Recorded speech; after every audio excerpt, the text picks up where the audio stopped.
నమస్కారం విజయలక్ష్మి గారు. నమస్కారం శ్రీలక్ష్మి గారు. భక్తులు ఉంటారు కదండి, భక్తులలో అతి ప్రాముఖ్యత పొందిన భక్తులు భాగవతంలో దీని గురించి చక్కగా ఒక మంచి పద్యం ఉందండి, చెప్పండి. చాలా బాగుంటుంది. భక్తులు ఎవరెవరు ఉంటారా అని చెప్పడానికి ప్రహ్లాద, నారద, పరాశర, పుండరీక, వ్యాసాంబరీష, సుఖ, సౌనక, భీష్మ, దాల్భ్యాన్, రుక్మాంగదార్జున, వశిష్ఠ, విభీషణాదిన్ అని చెప్తూ వీళ్ళని స్మరించుకుంటే భక్తులందరినీ స్మరించుకుంటే. ఒక్కసారి చెప్పండి. ఓకే, తప్పకుండా.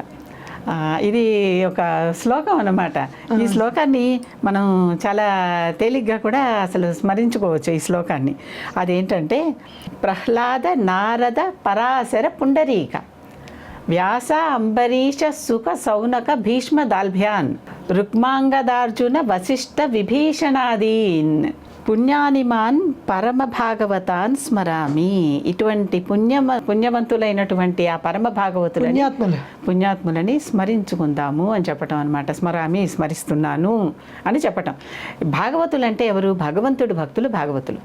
భగవంతుడి భక్తులు భాగవతులు.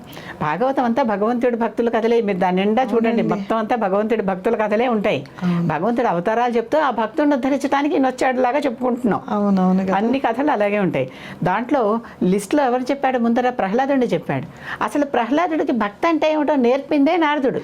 అవును కదా. కనుక గురువుని మించిన శిష్యుడు ఉన్నాడు అన్నమాట. ప్రహ్లాదుడు నారదుడిని దాటి ముందరకు వచ్చేసాడు ప్రహ్లాదుడు. ప్రహ్లాద, నారద, పరాశరుడు అంటే వ్యాసుడి తండ్రి పరాశర, పుండరీకుడు గురించి పాండురంగ మహత్యంలో మనకి పంధర్పూర్లో పుండరీకుడు అనే భక్తుడు గురించి కథ చెప్తూ ఉంటాం. పుండరీక, వ్యాస, అంబరీష. వ్యాసుడు అంబరీషుడు కథ తెలుసు. వ్యాసుడు అంటే మనకి ఇవన్నీ ఇచ్చిందే వ్యాసుడు. అంబరీష, సుఖ, సౌనక మునులు వీళ్ళు నైమిసారణ్యంలో కూర్చుని ఇవన్నీ వేదాలని కానీ పురాణాలని కానీ మనకు అందించిందే వాళ్ళు.